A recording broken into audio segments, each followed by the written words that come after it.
ऐसा कहाँ कहते हैं कि आज की जो एकादशी है उसका नाम है देवशयनी एकादशी। क्या है? देवशयनी एकादशी।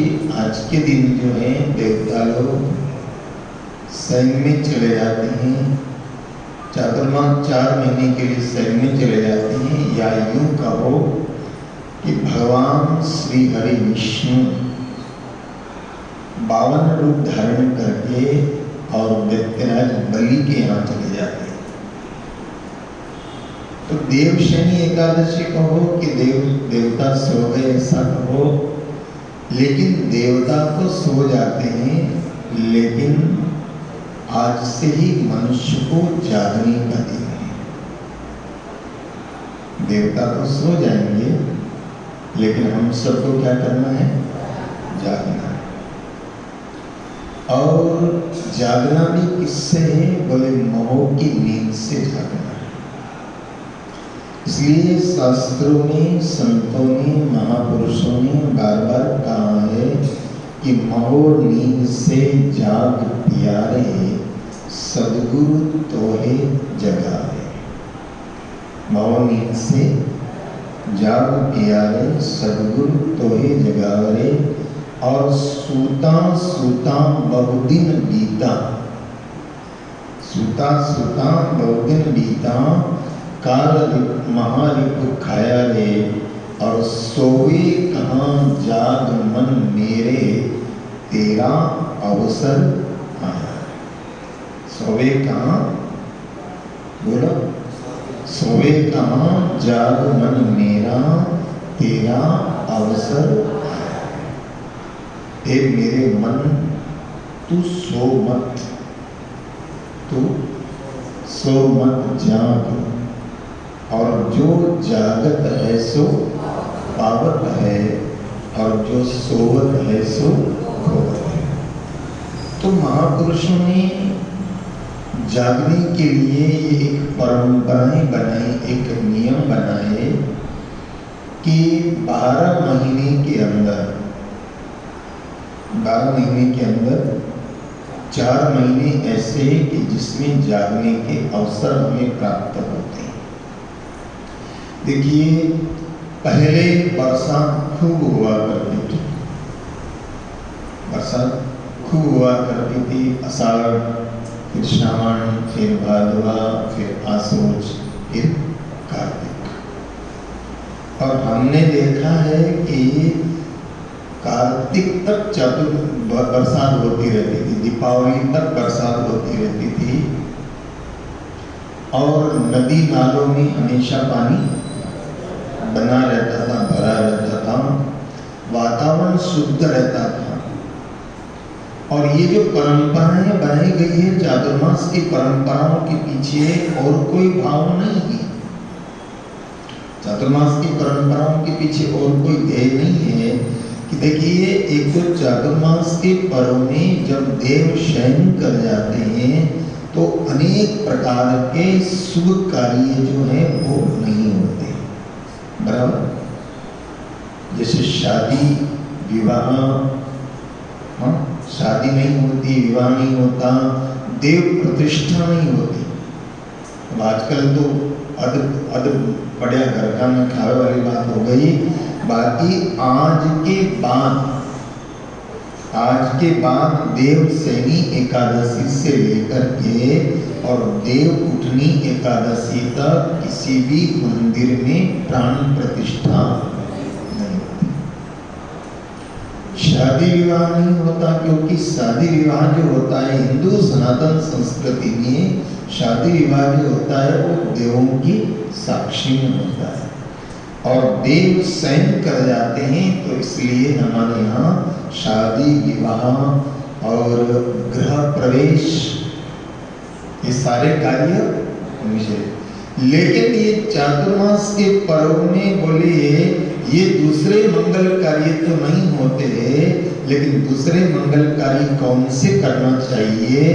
बोले चातुर्मास के अंदर ये जितने भी कार्य हैं ये तो तुम्हारे बाहर की जगत को सुधारते हैं, लेकिन चातुर्मास में जो शुभ कार्य किए जाते हैं वो हमारे भीतर के जगत को सुधारते हैं, हमारे आध्यात्मिक जगत को सुधारते हैं। और इसलिए चातुर्मास के अंदर कौन से शुभ कार्य करना चाहिए? बोले सत्संग करना चाहिए, स्मरण करना चाहिए, व्रत करना चाहिए, उपवास करना चाहिए, भागवत कथा, राम कथा, शिव कथा और ज्यादा से ज्यादा भगवतमय जीवन व्यतीत करना चाहिए। आज की जो एकादशी है, देवशयनी एकादशी के दिन बाद में आपको कथा में बताएंगे देवशयनी एकादशी की कथा का विधान क्या है। तो उसमें बताया गया है कि आज के दिन से जो भी चातुर्मास व्रत को धारण कर रहा है, जो भी चातुर्मास के व्रत को धारण कर रहा है, उसके लिए बताया गया है कि ये पूजा करना चाहिए, देव की आराधना करना चाहिए, ऐसे करना चाहिए, ऐसे करना चाहिए, ये नियम का पालन करना चाहिए।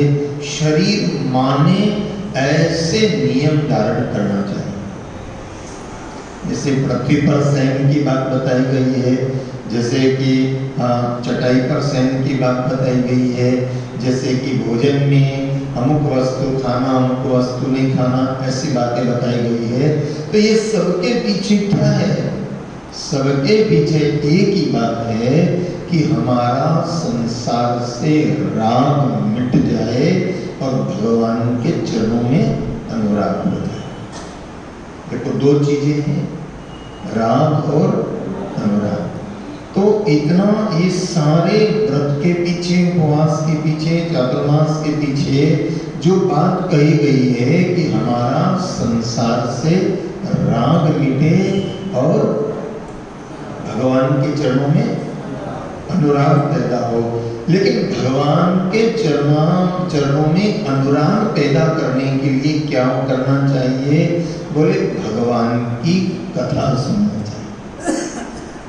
एक बात बताओ कि आप जिसके बारे में सुनते हो, कोई आपके सामने किसी की प्रशंसा करे कि अमुक आदमी तो ऐसा है, बढ़िया है, बहुत अच्छा है, तो आपके मन में स्वाभाविक एक विचार आता है ना कि जिसकी इतनी प्रशंसा हो रही है उससे मिलना, बोलो, उससे मिलना चाहिए।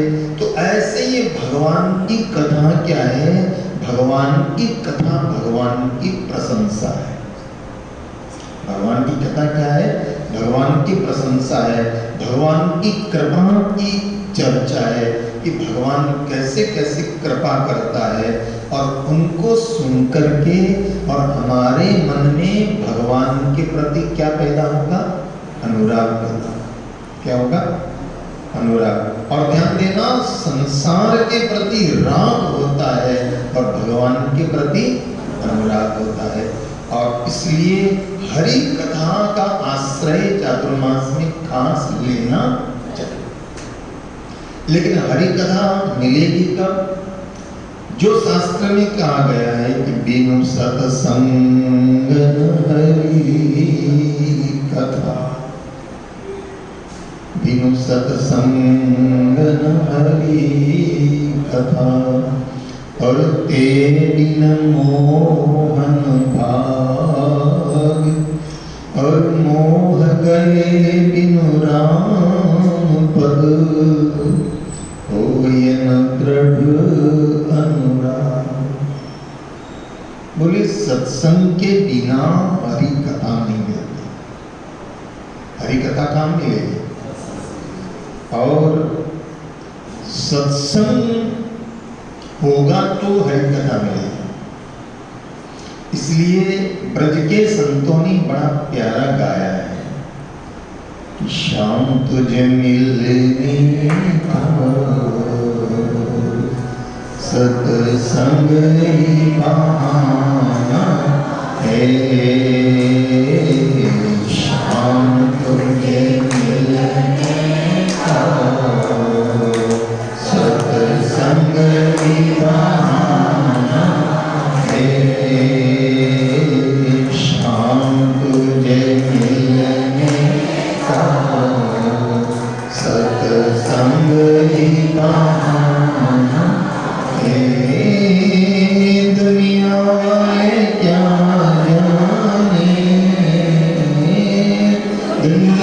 वाले क्या जाने, मेरा रिश्ता पुराना है।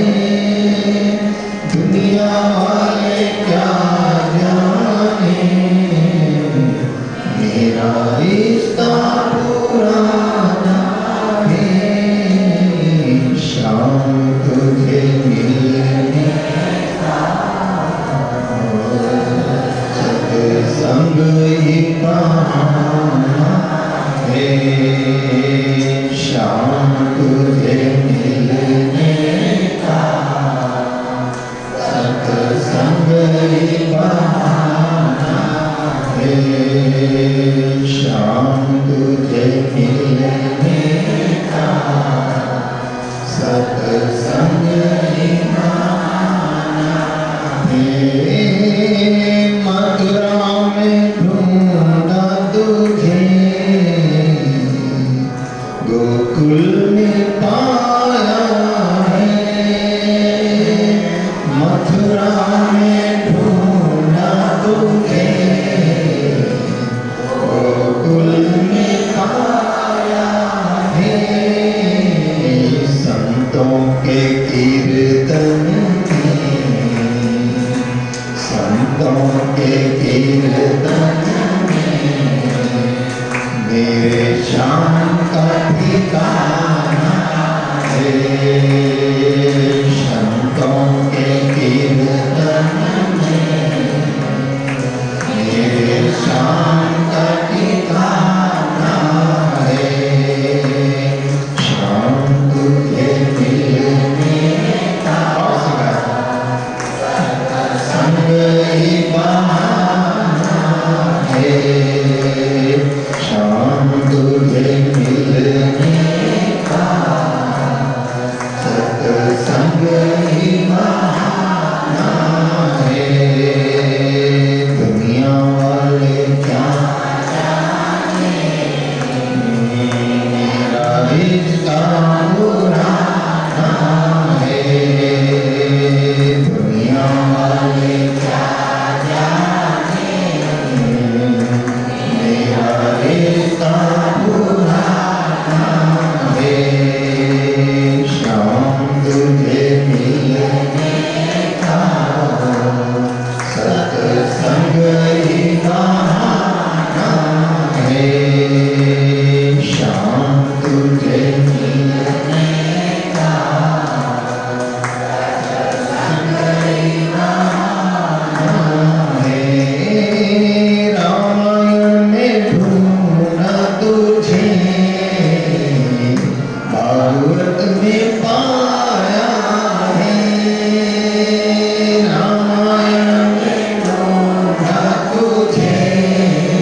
श्याम का ठिकाना है। गीता जी के श्लोक और से गाए, मेरे श्याम का ठिकाना है। श्याम तुझे मिलने का सत्संग ही बहाना है। श्याम तुझे मिलने का सत्संग ही बहाना है। दुनिया वाले क्या जाने, मेरा रिश्ता पुराना है। दुनिया वाले क्या जाने, मेरा रिश्ता पुराना है। शाम तुझे मिलने का संग ही बहाना है। शाम तुझे मिलने का सत्संग ही बहाना है।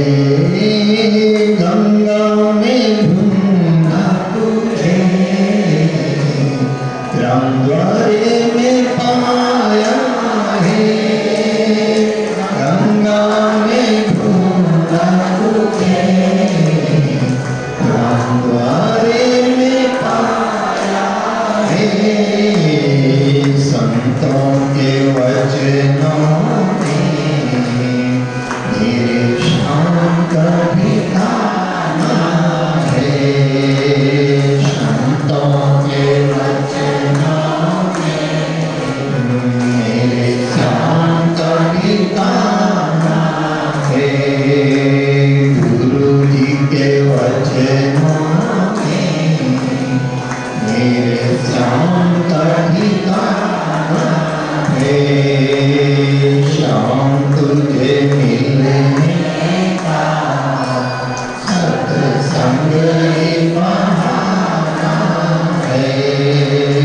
श्याम तुझे मिलने का सत्संग ही बहाना है। श्याम तुझे मिलने का सत्संग ही बहाना है।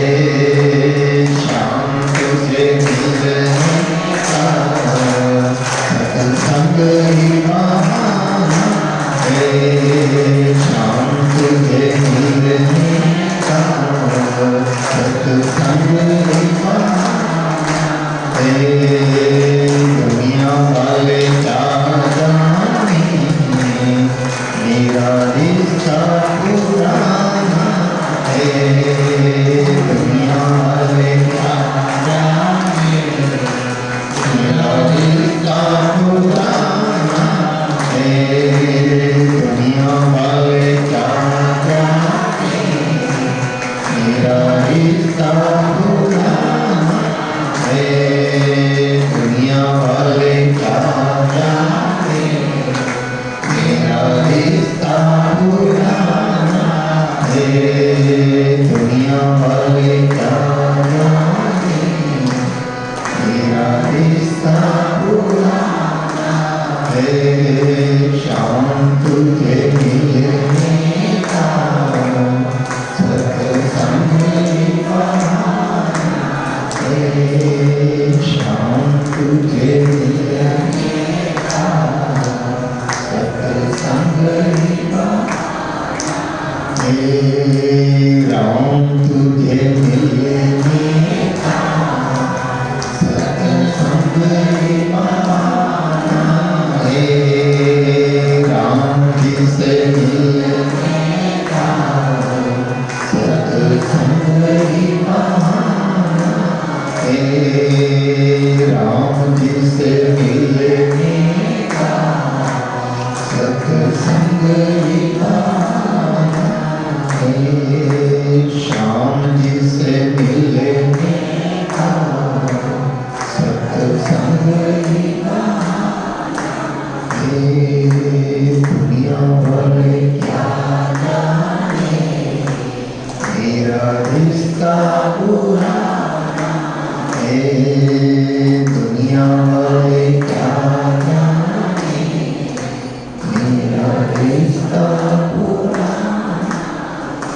सत्संग में हरि कथा मिलती है। सत्संग में क्या मिलता है? हरि कथा। और जब भी हम सत्संग में जाएंगे तो भगवान के पावन चरित्र, भक्तों के पावन चरित्र और भगवान की कृपा भक्तों को कैसे प्राप्त हुई, ये सब काम मिलेगा हमको सत्संग। तो बिना सत्संग के हरि कथा नहीं मिल सकती, और बिना हरि कथा के मोह की निवृत्ति नहीं हो सकती। ध्यान देना, बिना हरि कथा के मोह की निवृत्ति नहीं हो सकती, और मोह की निवृत्ति के बिना भगवान के चरणों में अनुराग पैदा नहीं हो सकता। बिनु सत्संगम हरि कथा और ते बिन मोहन भाव, और मोह गए बिन राम बस। और मोह नहीं जाता है तो राम के चरणों में, परमात्मा के चरणों में अनुराग पैदा नहीं होता। तो मूल क्या है, पहली सीढ़ी क्या है? अगर आपको जैसे प्रथम मंजिल पर अगर जाना है तो आपको पहली सीढ़ी पर, बोलो, पर अगर आपको जाना है तो पहली सीढ़ी पे पांव रखना पड़ेगा ना, कि डायरेक्ट ऊपर चढ़ जाओ। तो ऐसे भगवत प्राप्ति, भगवत अनुराग की पहली सीढ़ी क्या है? सत्संग। भगवत प्राप्ति की पहली सीढ़ी क्या है? सत्संग है। और इसलिए प्रभु श्री राम ने अब सबरी मैया से जब ये कहा, सबरी मैया ने जब ये कहा राम जी से कि महाराज मैं तो अनपढ़ हूं। सबरी मैया ने क्या कहा कि महाराज मैं तो अनपढ़ हूं, बीमार हूं। अधमते अधम अधम अति नारी। बोले महाराज अधम कहा गया है नारी को, और उनमें भी मैं महाराज अधम से भी अधम हूं। अधमते अधम अधम अति नारी, और जिनमें मैं मति मंद बीमारी।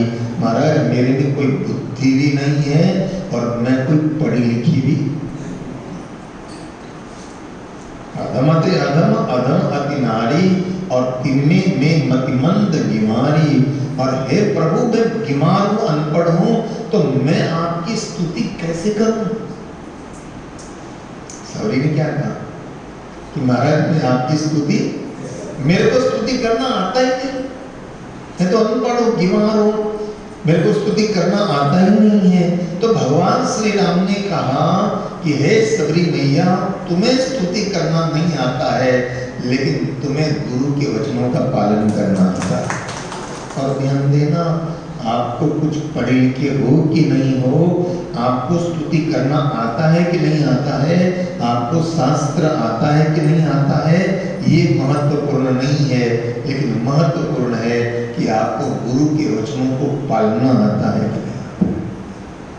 और सबरी क्या किया? सबरी बोलो, जब गुरु जाने लगे, मतंग ऋषि भगवत धाम को जाने लगे, तो माता सबरी ने ये कहा गुरुदेव इस संसार में मुझे आप क्यों छोड़ के जा रहे हो, मुझे भी आप साथ में लेकर के चलो। तब गुरु ने क्या कहा था कि हे सबरी तुम्हारा समय अभी नहीं आया है, और तुम इसी जगह पर रह करके और भजन करना और सेवा करना। क्या कहा? सेवा करना और भजन करना, सुमिरन करना।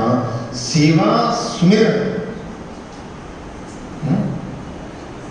और ध्यान देना, आपके जीवन में सेवा आएगी, सुमिरन आएगी, उस किसका प्रतिफल है? बोले ये सब सत्संग का प्रतिफल है।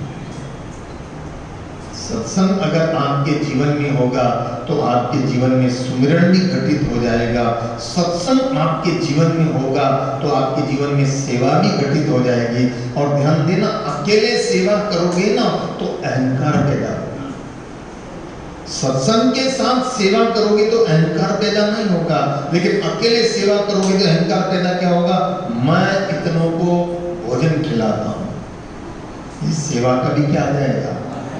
लेकिन सेवा से पहले क्या चाहिए? इसलिए ध्यान देना, सेवा करने से पहले क्या चाहिए? अकेले सुमिरन करोगे तो भी अहंकार आ जाएगा कि मैं इतनी माला फेरता हूं, मैं इतना जाप करता हूं, मैं इतना पाठ करता हूं, लेकिन सत्संग अगर करोगे तो सुमिरन का भी अहंकार नहीं आएगा और सेवा का अहंकार भी नहीं आएगा। सत्संग हमें क्या करता है? सत्संग हमें अहंकार से मुक्त करता है।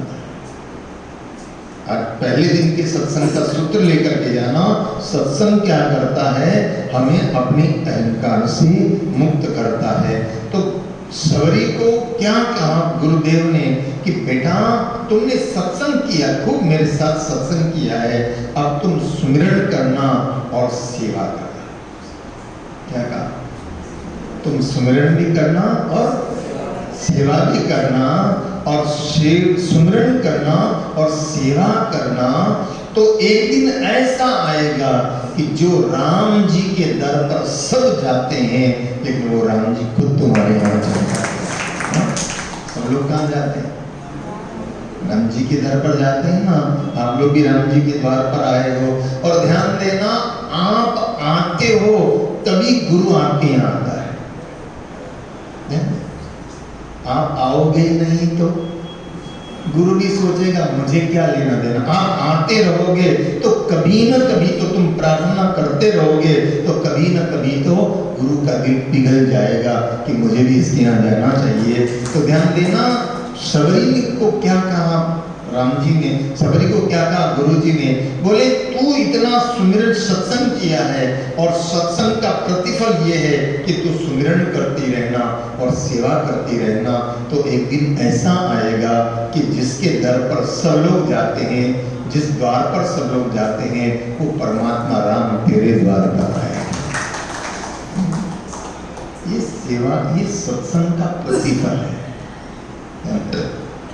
ये सत्संग का प्रतिफल है। मैंने एक महापुरुष को देखा है, एक ऐसे संत को देखा, अद्भुत संत थे। राजस्थान में मेरा चातुर्मास था, तो उनका चातुर्मास भी राजस्थान में था।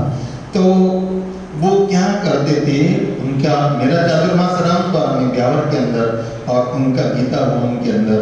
उन महापुरुष से हमारा कभी कभी मुलाकात हो जाती थी। तो उनका एक ही नियम था कि कोई भी भक्त उनको कहता कि महाराज आप मेरे यहाँ भोजन करने के लिए पधारो, तो वो कहते थे कि 11,000 राम नाम लिख करके जो अर्पण करेगा उसके घर में जाऊंगा। क्या कहते थे?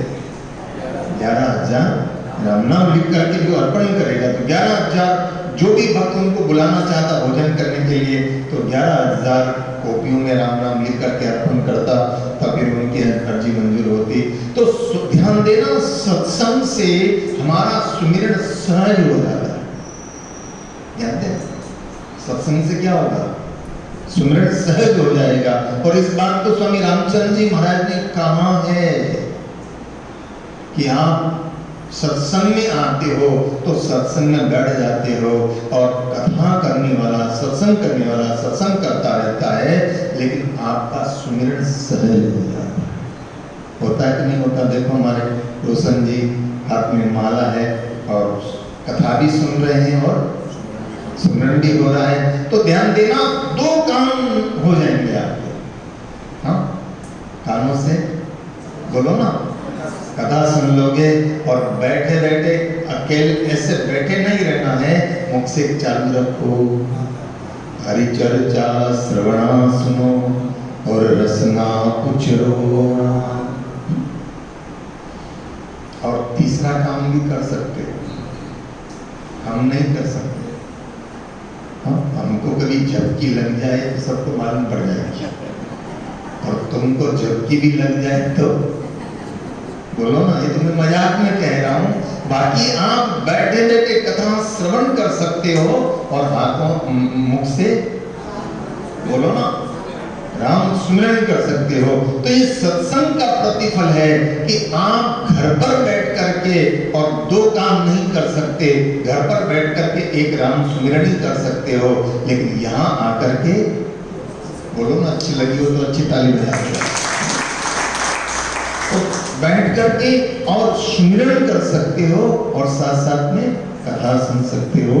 तो बोले कथा सुनने का प्रतिफल ये है, मतंग ऋषि ने कहा कथा सुनने का प्रतिफल ये है कि तुम्हारा सुमिरन सहज हो जाएगा, और सुमिरन सहज हो जाएगा तो तुम्हारे में सेवा का भाव आ जाएगा, और सेवा का भाव आ जाएगा तो अहंकार पैदा नहीं होगा। फिर तुम सेवा करोगे भी ना तो तुम्हारे मन में ये रहेगा कि मैं तो निमित्त मात्र हूं, मेरे राम जी मुझसे करवा रहे हैं। बोलो नहीं, अगर कथा नहीं सुनोगे, सत्संग नहीं सुनोगे तो अहंकार पैदा होगा कि मैं करता हूं, और सत्संग सुना तो क्या भाव आएगा कि जो कुछ करता राम जी और मैं तो करता राम चरण जो मैं करूं तो बड़ी चूक मुझे। तो गुरु ने कहा था कि बेटा तुमने सत्संग किया है, अब तुम क्या करना, सुमिरन करना, और सुमिरन के साथ में सेवा करना। तो देखिए सबरी के जीवन में सत्संग भी था, सेवा भी थी और सुमिरन भी था। सेवा क्या करती थी वो रास्ते साफ करती थी रोज, और पुकारती थी सबरी कि मारी जो पड़िए राम क्या रे पधारे, मारी जो पड़िए राम क्या रे पधारे, क्या रे पधारे वालों आईने उगारे रे, क्या रे पधारे वालों आईने उगारे रे, आईने उगारे, मारी जो पड़िए राम क्या रे पता रे, मारी जो पड़िए राम क्या रे पता। और राम जी फिर आए, आप कथा सब जानते हो कि राम जी आए, और उस समय भी सबरी ने यही कहा कि अधम ते अधम अधम अति नारी, और जिनमें में मति मंद की मारी। हे राम जी मैं कैसे आपकी स्तुति करूं? तो राम जी ने क्या कहा कि तुम अधम भी नहीं हो और मति मंद भी नहीं हो, तुम तो सदगुरु की भक्ता हो, लेकिन तुम कह रही हो कि मुझे स्तुति करना नहीं आता, तो चलो तुमको स्तुति करना नहीं आता है तो मैं तुम्हारी स्तुति कर देता हूं। राम जी ने स्तुति की है, और किस माध्यम से की है?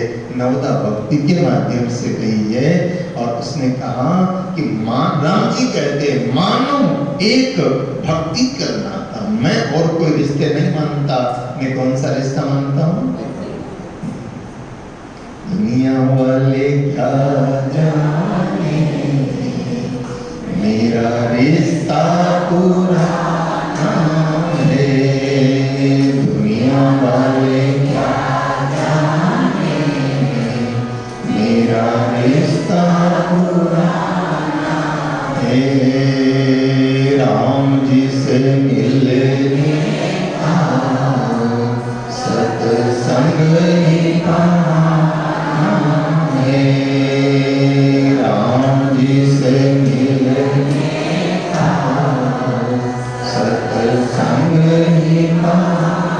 और राम जी ने सबरी की स्तुति में क्या कहा कि सबरी मैं बता देता हूं तुमको कि जीवन में क्या करना चाहिए। बोले जीवन में पहली भक्ति क्या है? बोले हर व्यक्ति के जीवन में कोई संत होना चाहिए।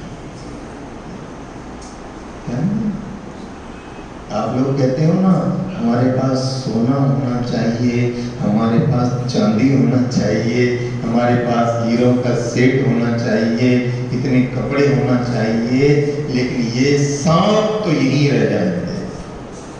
बोलो जाएगा साहब? लेकिन वो सब चीजें रखो, ठीक है, जीवन निर्वाह के हिसाब से ठीक है, लेकिन हर व्यक्ति के जीवन में एक संत होना चाहिए। क्या होना चाहिए? एक संत होना चाहिए।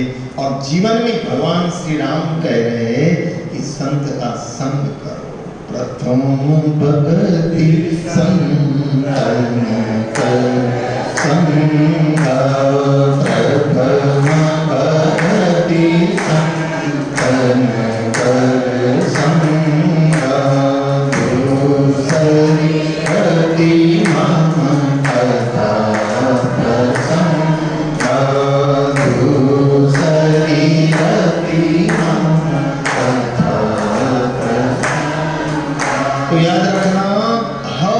जीवन में किसी न किसी संत का आश्रय होना चाहिए। पहली भक्ति क्या है? आप सोना रखो, मकान रखो, जायदाद रखो, आपके जीवन में ये सब भी होना चाहिए, लेकिन आपके जीवन में अगर कोई संत नहीं है तो ध्यान देना, आपके जीवन में कभी बसंत नहीं आ सकता है।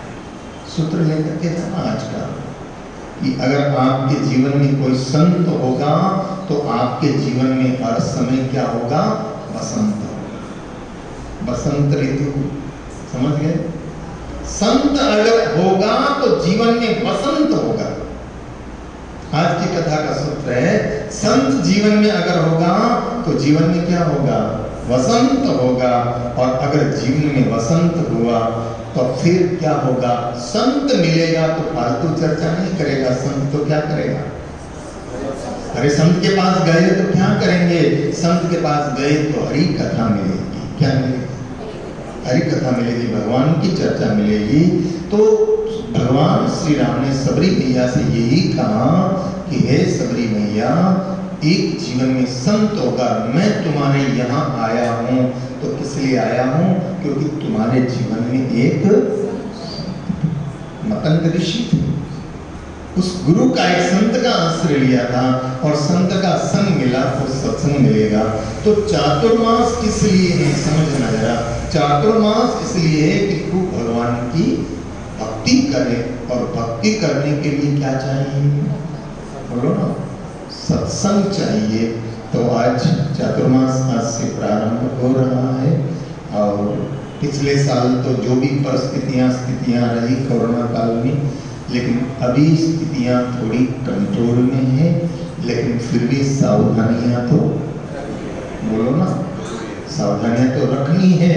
और जब लोग डरा तो रहे कि तीसरी लहर, लेकिन अभी तो कोई ऐसी बात नहीं है। लेकिन जब तक तीसरी लहर ना आए, और मैं तो कहता हूँ भगवान आए ही नहीं, आए नहीं, तो जब तक अपने को सत्संग का ये आश्रय लेना है। चातुर्मास प्रारंभ हो रहा है। रामकृष्ण संप्रदाय की परंपरा के अनुसार सब जगह जहाँ जहाँ संत निवास कर रहे हैं, तो कोरोना के प्रोटोकॉल का नियम का पालन करते हुए सभी संत चातुर्मास कर रहे हैं। तो अपने यहाँ भी एक साल बीत कर रहा, यहाँ भी चातुर्मास का सत्संग रखें आगे कि आज भी विश्राम कर दें? रखें तो ठीक है। चलो गुरु पूर्णिमा तक तो करते हैं, फिर आगे की आगे देखते हैं। ठीक है, तो आगे गुरु पूर्णिमा के बाद देखेंगे कि क्या करना है। तो अभी आज चातुर्मास प्रारंभ हुआ है, तो आप देखते रहेंगे। और आप लोग इसकी तरह खास करके ध्यान रखना, जिन लोगों ने यहाँ जो बैठे हैं वैक्सीन किसने नहीं लगाई, हाथ खड़ा करो। सबने लगा ली? अरे बोलो तो सही, नहीं लगाया तो जिसने नहीं लगाई है तो मेहरबानी करके वैक्सीन जरूर लगवा लेना। और आते जाते बाहर जाओ तो मास्क का जरूर जो है, मास्क का जरूर उपयोग करना, रामदरा भी आओ तो। और जिनको ये मौसम खराब चल रहा है, सर्दी खांसी हो रही है, तो मेहरबानी करके सत्संग में न आए, घर पे आराम करें। किसी और को हमारे कारण तकलीफ ना हो, इस बात का ध्यान रखें। और सत्संग का क्रम जो है ये चालू रहेगा। तो कल भी सत्संग होगा, परसों भी होगा। गुरु पूर्णिमा तक तो करते हैं, फिर जैसे आगे क्या स्थिति होती है तो भगवान कृपा करे कि ऐसी स्थितियां सुधरती चली जाए। और करीबन 40 करोड़ लोगों को वैक्सीनेशन हो चुका है। कितने?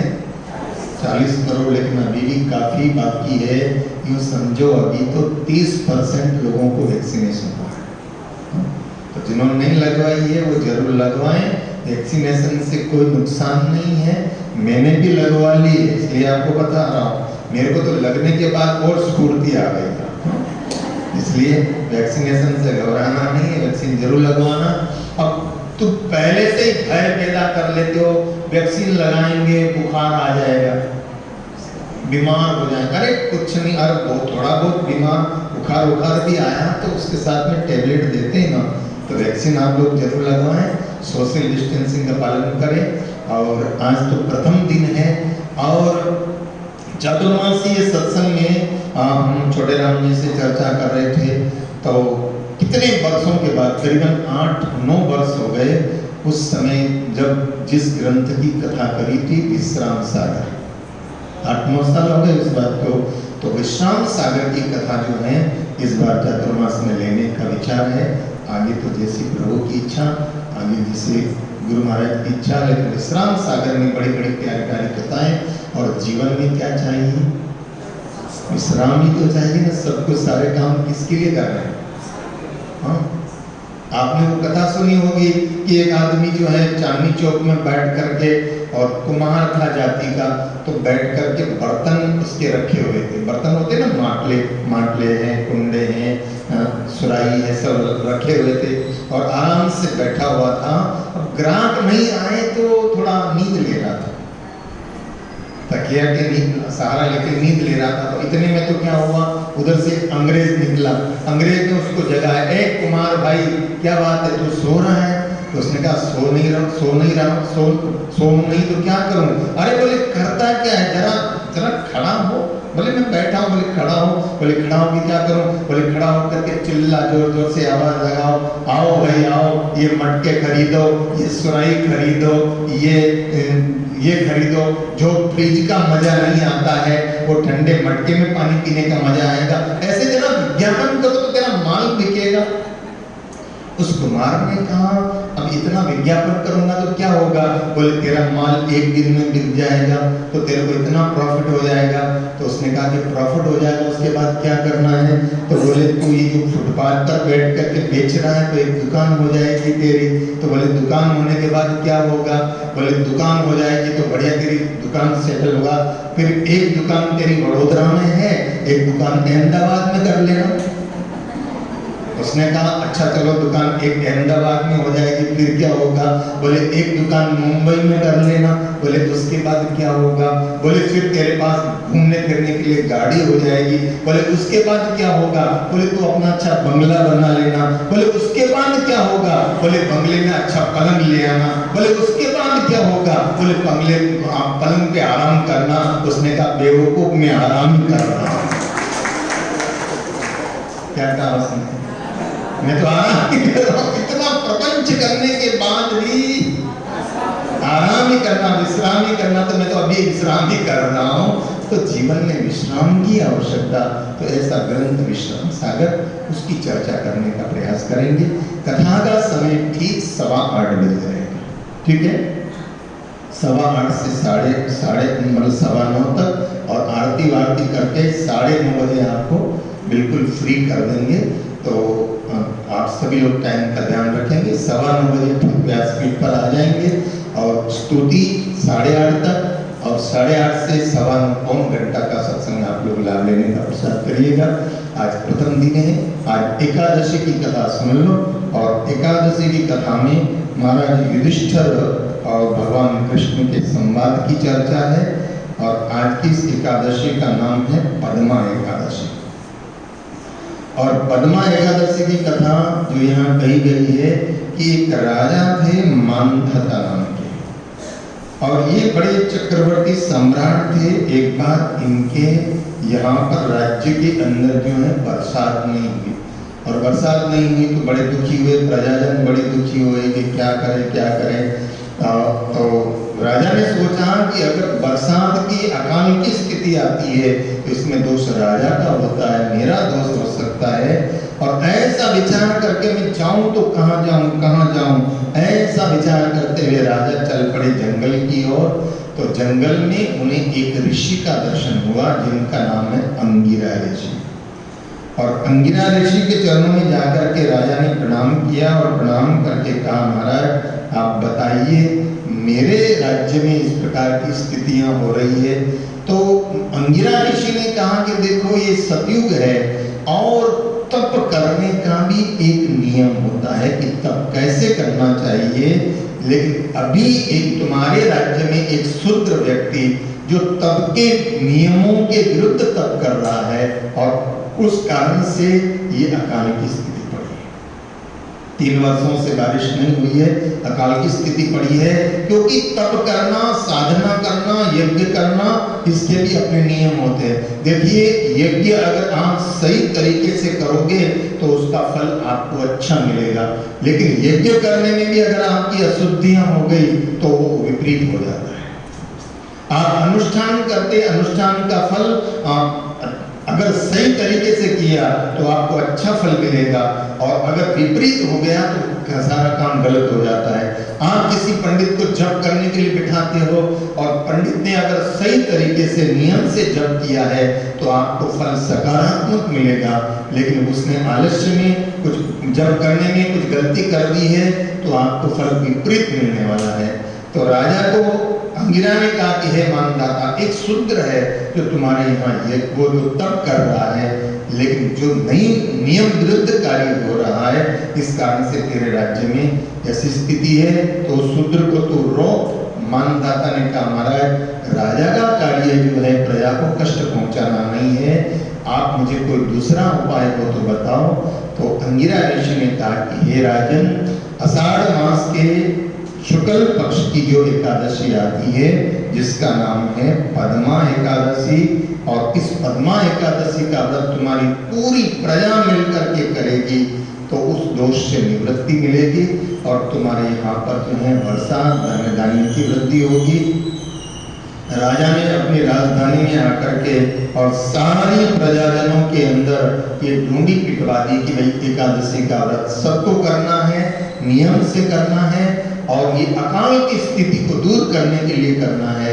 तो देखिए, एक तो एक व्यक्ति करता है और अगर समूह में होता है तो उसका फल तुरंत मिलता है। इसलिए मैं कहता हूँ कि आप जब हनुमान चालीसा का पाठ हो ना, तो सारे लोग मिलकर के हनुमान चालीसा करोगे तो उतना फल सबको तुरंत फल की प्राप्ति होगी। तो राजा को कहा, प्रजा सहित राजा ने आज की इस एकादशी का व्रत किया है और भगवान को अर्पण किया है, और भगवान की कृपा हुई और खूब अच्छी बारिश हुई और अकाल की स्थिति नष्ट हो गई। राजा ने गुरु का, संत का, ऋषि का धन्यवाद किया और फिर तो प्रत्येक एकादशी का व्रत करके और अपनी प्रजाजनों को सुखी करने लगा। आगे भगवान कृष्ण कहते हैं कि हे युधिष्ठिर, आज की जो एकादशी है ये देवशयनी एकादशी है, और आज से व्यक्ति 4 महीने का व्रत करने का नियम लेता है। अब इसमें नियम तो बहुत सारी बातें लिखी हुई, इसमें लिखा है कि आप एक टाइम भोजन करिए, या फलाहार करिए, या ये चीज छोड़ दीजिए, या ये चीज करिए, लेकिन मैं वो सब बातें आपको सुनाऊंगा तो 1 घंटा और निकल जाएगा। सारी बातें सुनाऊंगा तो मैं इतना ही कहूंगा कि आज से चातुर्मास का व्रत जो भी धारण करने वाले हैं, लेकिन ऐसा धारण करना कि 4 महीने तक आप निभा सको।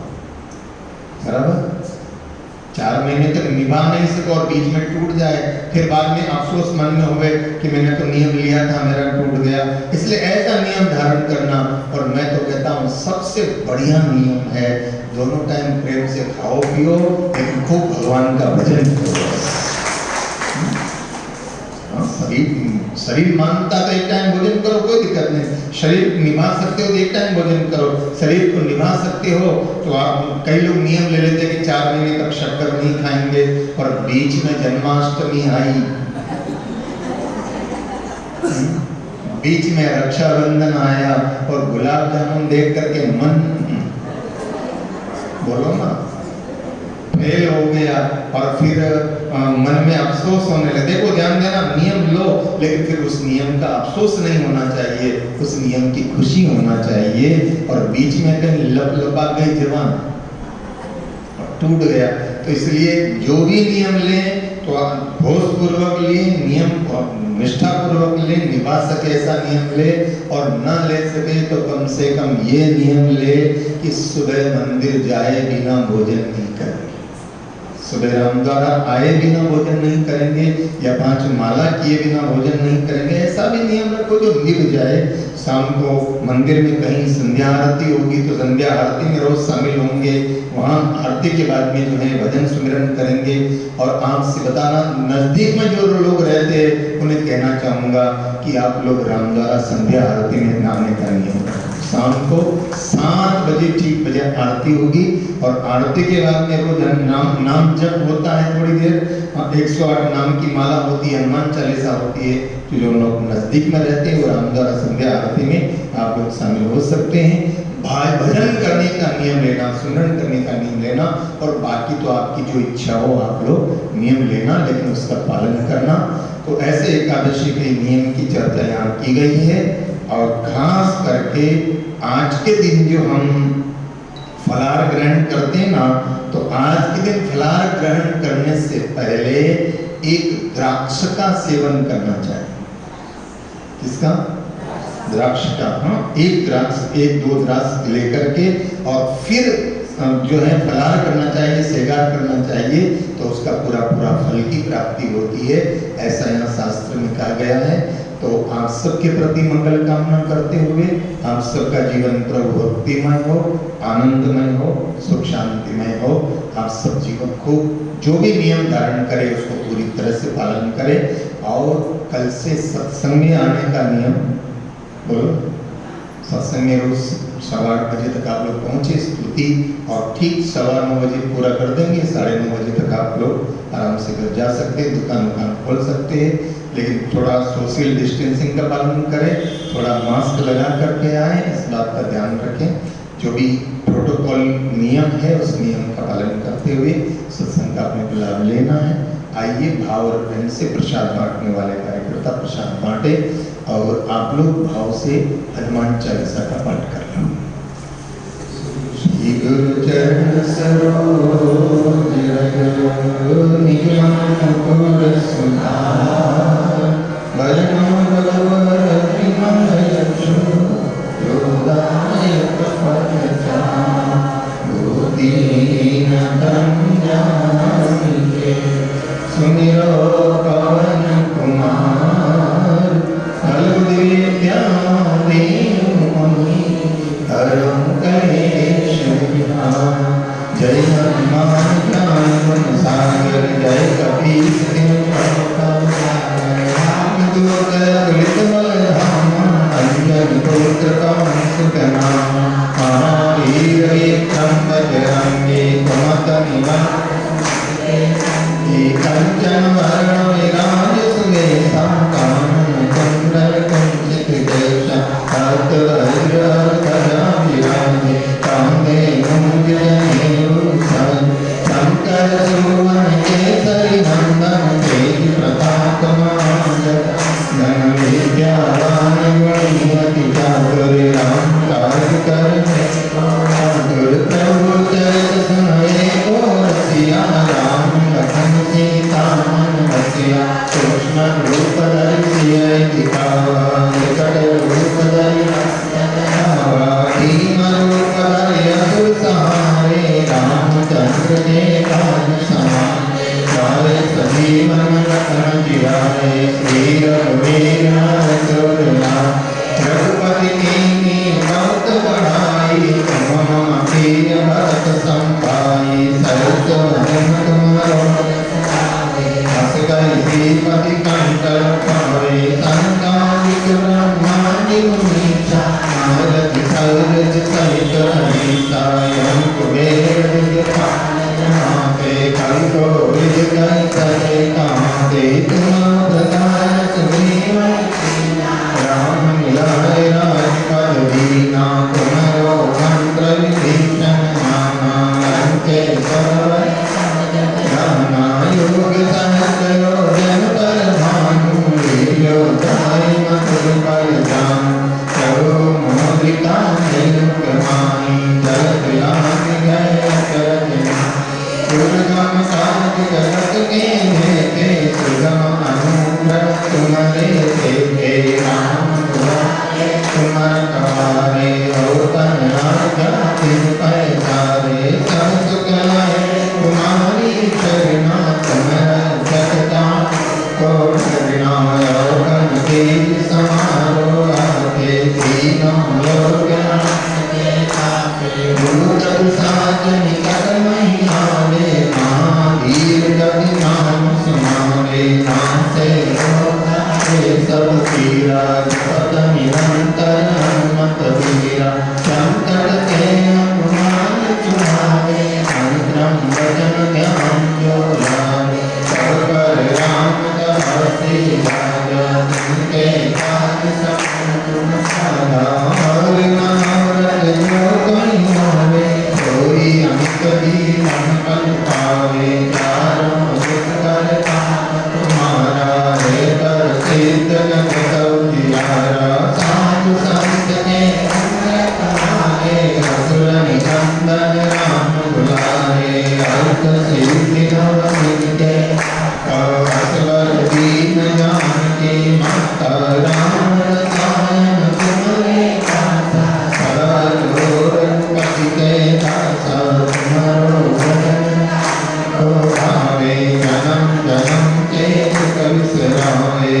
रामचंद्र की जय, पवन सुत हनुमान की जय, उमापति महा